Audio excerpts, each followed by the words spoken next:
अगर हम बात करें कि राहुल गांधी ही प्रधानमंत्री हों तो हमको लगता है कि गठबंधन को कमज़ोर करने की बात होगी। अभी सबको मिल बैठ करके और तय करके इंडिया गठबंधन को जीत दिलाना है। अगर नीतीश बाबू को ही प्रधानमंत्री बनेगा तो कौन रोकेगा, उनके पक्ष में माहौल बनेगा, कौन रोकेगा। जेडीयू के लोग अगर अपने नेता को कुछ बनाना चाहते हैं तो उनकी मर्जी। कांग्रेस के लोग अगर राहुल गांधी जी को बनाना चाहते हैं तो राहुल गांधी जी के प्रति जो निष्ठा है, समर्पण है, वो बोलता है। नमस्कार, मेरा नाम प्रेम है और आप लाइव स्ट्रीम देख रहे हैं। इंडिया गठबंधन में सबसे ईमानदार नेता नीतीश कुमार है। ऐसा हम नहीं कर रहे हैं, बल्कि जेडीयू के कई नेता, विधायक, मंत्री बोल रहे हैं। बात करने के लिए हमारे साथ कांग्रेस के कद्दावर नेता हैं, एमएलसी हैं समीर सिंह।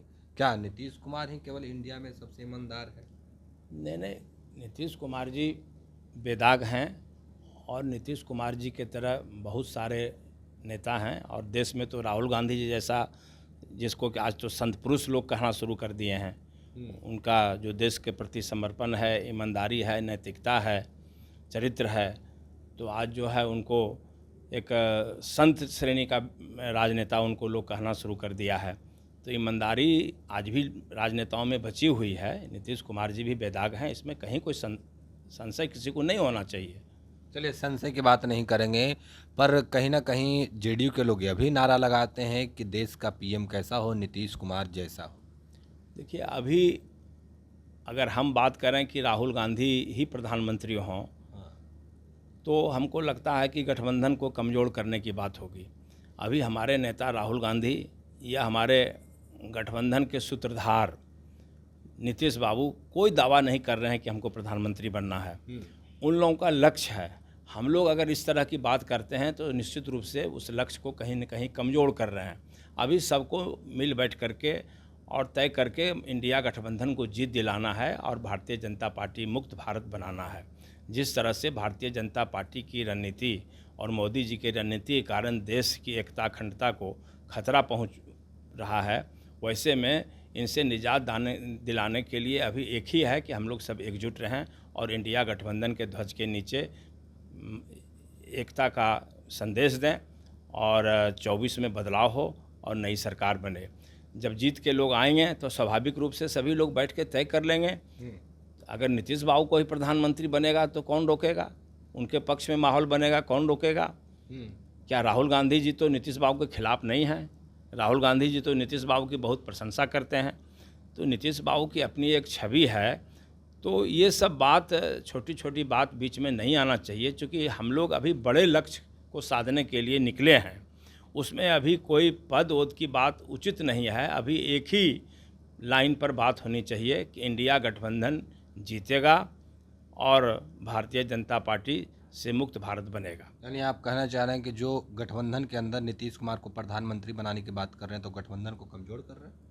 नहीं, कमज़ोर नहीं, अभी ये चर्चा का विषय ही नहीं है। इसलिए कि खुद नीतीश बाबू ये कहते हैं कि हम किसी चीज़ के दावेदार नहीं हैं। दावेदार नहीं है, पर जेडीयू के लोग कह रहे हैं। जेडीयू के लोग अगर अपने नेता को कुछ बनाना चाहते हैं तो उनकी मर्जी। कांग्रेस के लोग अगर राहुल गांधी जी को बनाना चाहते हैं तो राहुल गांधी जी के प्रति जो निष्ठा है, समर्पण है, वो बोलता है। तो इस श्रेणी पर कोई टकराव नहीं होना चाहिए और हम इसमें मना नहीं करेंगे जदयू वाले को कि आप नीतीश बाबू को प्रधानमंत्री नहीं। ये लोग जो पर्चे दे रहे हैं कि नीतीश कुमार बेदाग हैं, सबसे श्रेष्ठ नेता है इंडिया गठबंधन, तो वो तो आप लोगों को ना बता रहे हैं भाई कि प्रधानमंत्री। ये कहीं कोई नहीं बोल रहा है कि सबसे श्रेष्ठ हैं और सबसे ये हैं। ये सब तो बोल बोल के मीडिया के लोग हम लोगों को लड़ाना चाहते हैं। अच्छा। हम लोग लड़ने उड़ने वाले नहीं हैं। हम लोग जेडीयू के मंत्री को बोलना चाहिए। उनकी व्यवस्था भी है और उनकी निष्ठा भी होनी चाहिए नीतीश बाबू के प्रति। लेकिन अभी जो है सो इंडिया गठबंधन के स्तर पर, राष्ट्रीय स्तर पर इस तरह की कोई चर्चा नहीं है। अभी चर्चा होगी कि किस तरह से गठबंधन में सीटों का बंटवारा हो, किस तरह से हम बड़ी जीत हासिल करें, किस तरह से देश में बदलाव हो।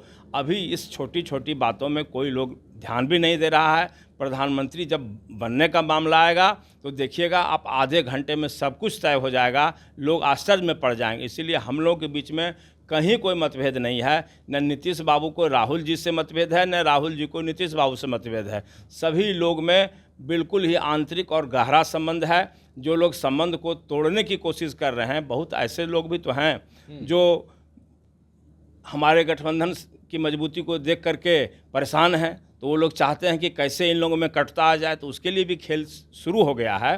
तो ये लेकिन खेल होगा नहीं, खेल यही होगा कि भारतीय जनता पार्टी 2024 में हारेगी।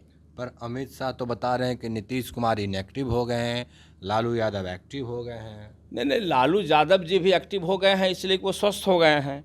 नीतीश कुमार जी पूरी तरह स्वस्थ हैं और पहले से एक्टिव हैं। नीतीश कुमार को किसी नीतीश कुमार को इनएक्टिव बता रहे पर कोई इनएक्टिव नहीं बता रहे हैं। नीतीश कुमार एक्टिव थे, वो क्या बोलेंगे।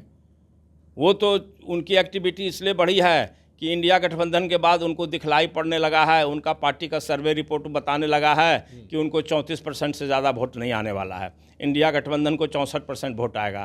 तो ये सब जो आंतरिक सर्वेक्षण वो करवा रहे हैं, उससे परेशान होकर ये सब फ्रस्ट्रेशन में सब बात बोल रहे हैं। इसलिए कहीं कोई नीतीश बाबू और लालू जी में कहीं कोई द्वंद्व नहीं है, कुछ नहीं है। सभी लोग एक भाई के तरह हैं, एक परिवार के तरह हैं और इंडिया गठबंधन एक फैमिली की तरह है एकदम। कहीं कोई दो मत नहीं है इसमें। और हम लोग निश्चित रूप से अभी लक्ष्य दूसरा है, उसी लक्ष्य को साधने में हम लोग लगे हुए हैं। तो चलिए, कांग्रेस के एमएलसी थे समीर सिंह, किस तरीके से अपने बातों को रखा, बेबाकी से जवाब दिया, साफ शब्दों में कह रहे हैं कि हम लोग का लक्ष्य 2024 का है, इसमें कोई रुकावट बनने वाला नहीं। बाकी के तमाम खबरों के लिए बने रहे। धन्यवाद।